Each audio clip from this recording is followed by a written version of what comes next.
All right, let's get into it. Today we are doing computation in words.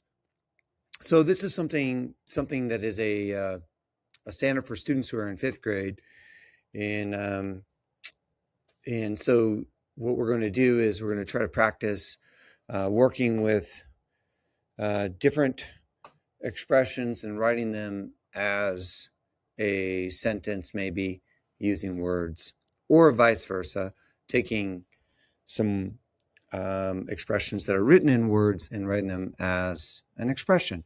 So first of all, what is an expression?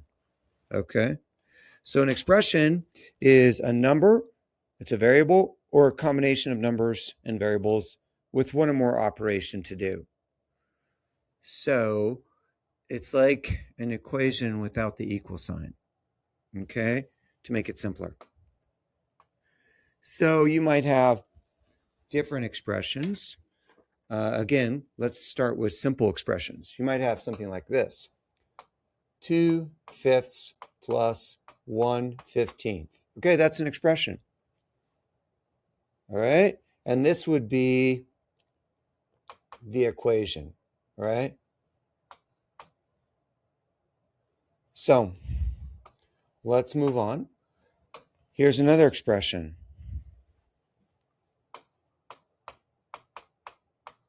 So you have some numbers and you have an operation, one operation in this case. Okay, but I can make it more complicated. There we go. I can add parentheses.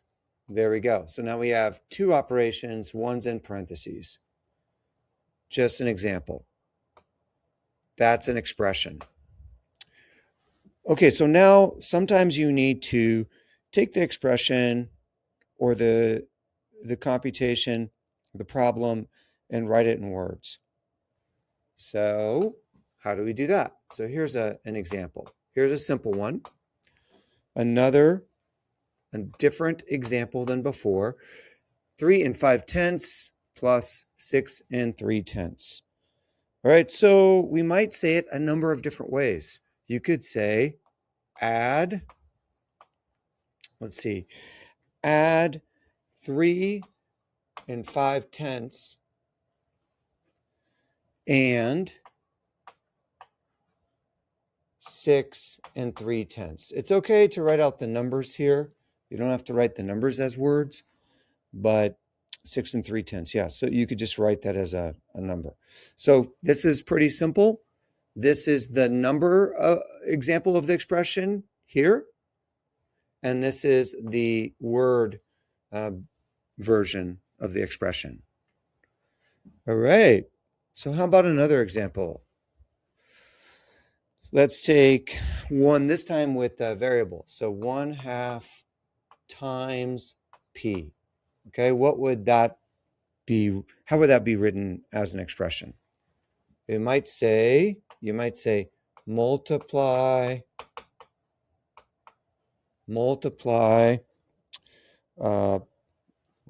p by 1/2. There we go. There's another way to do it. You could also say find the product of 1/2 and p. So there's different ways to write it. Answers sometimes vary.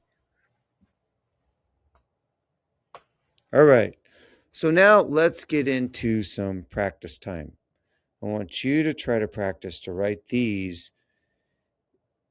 the computation in words. So here's an example. We'll start off with this one. Try this one. Okay, how would you write that as words? Write the expression down and then write the example, write the same expression as words below it. As always, remember to have a pencil and notebook paper so you could be taking notes along with this. It's always good to rewatch videos as I go through this. You can pause the video in places to see if you're catching on. Try to work through a problem before I show you the answer, for instance. That's one way to do this. So you could watch the whole video straight through and then the next time take notes as well. There's lots of ways to do it. The more times you watch the video, the better you will understand it. Obviously, you might come to some sort of mastery or proficiency after the first time. But I bet if you watch it a second time, you might notice something different. So that's why I say that every time in these videos. Okay, so for this one, I would say subtract 2 and 25 hundredths from 7 and 5 tenths. Okay, and sometimes I put a period at the end of here. That's because it's a sentence in word form, basically. So that's why I've put a period here. It has nothing to do with the expression. Okay, so subtract 2 and 25 hundredths from 7 and 5 tenths. This one's a little tricky because the number that you're subtracting from 7 and 5 tenths comes first. All right, next one. Try this one. Let me just write down a couple, and you can do both of them.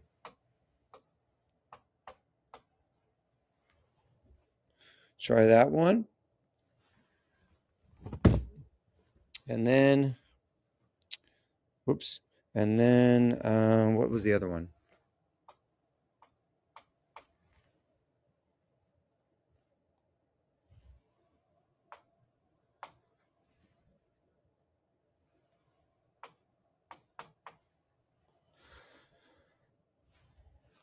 Okay, try those two. All right, and if you have to pause the video at any point, go ahead and do so. In fact, let's pause it now so that you can work through it, and then I will reveal the answer as soon as you unpause it. Boom, there you go. So add b plus 9, or add b and 9 is the first one. And then the second one here, let me divide these up. The second one, 3/4 times 8 times 1/2. I would say find the product of 3/4 and 8, just working left to right, then multiply by 1/2. Okay, great. So there's some good practice. Now, let's go on and try a couple where you're doing the reverse. Okay, so here's an example. I'll do an example first. Divide, let's see, divide 16 by 4. So all you have to do is write that out as an expression in numbers this time. Okay? So what would that look like? Yeah, it would be 16 divided by 4 in the same order that you've written it, basically. Okay? Because you're dividing 16 by 4. Okay, so this is the opposite of what we were doing, basically. Taking it back to number form. Let's see. Let's do another one, and then we'll give you a chance to try some. Here we go. Subtract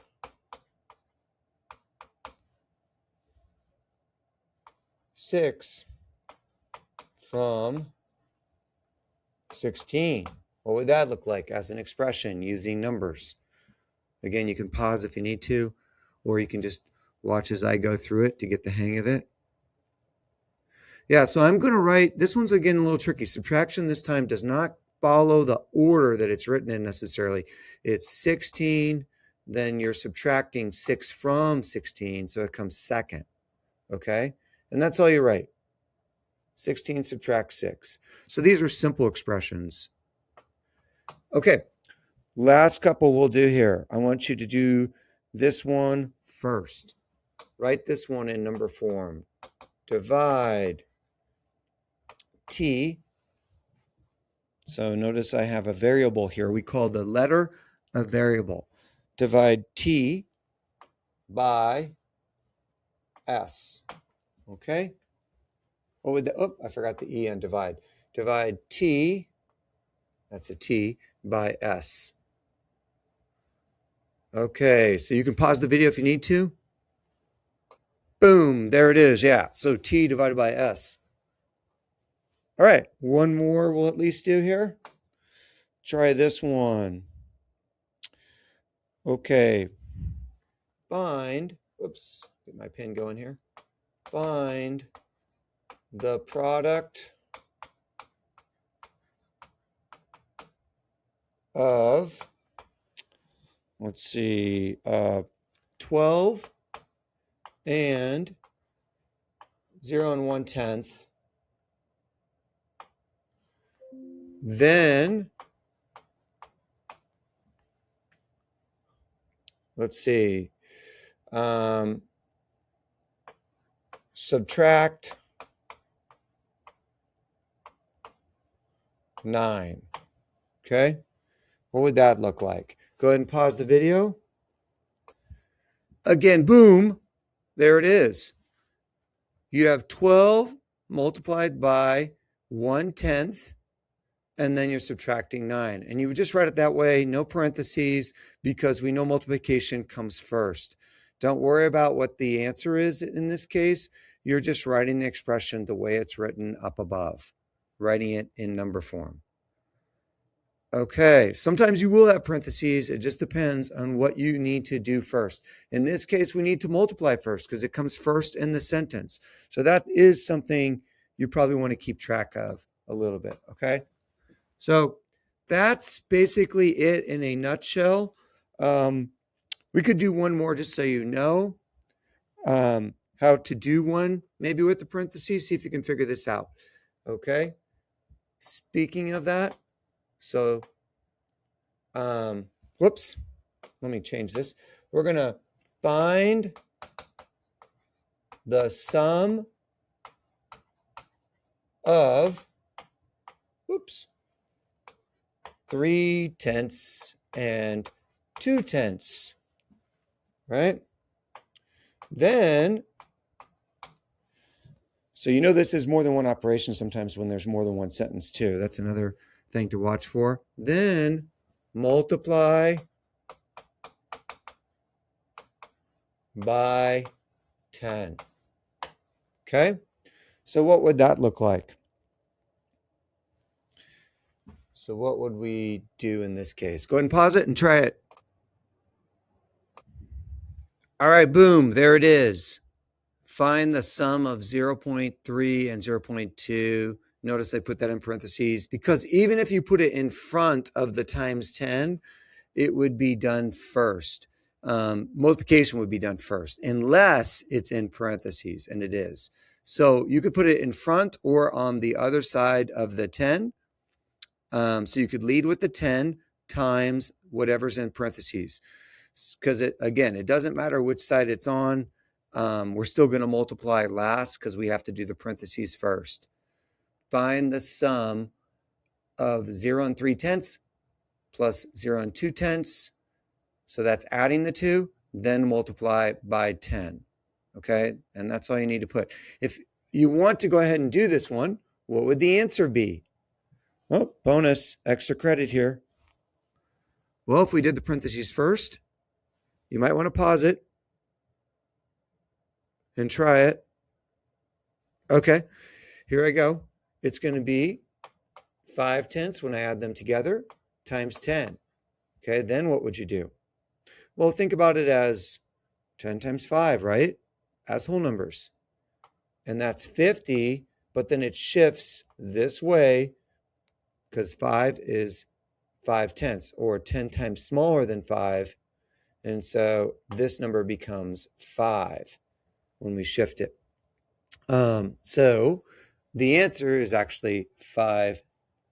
And then that's the next step. That's what we're going to do next is we're going to work through learning the order of operations through computation and just practice. So that'll be my next video. Hope this helps as far as understanding how to write expressions in a word form or in words, and then or vice versa. Okay? Until next time, folks. Hope you liked the video. Ciao!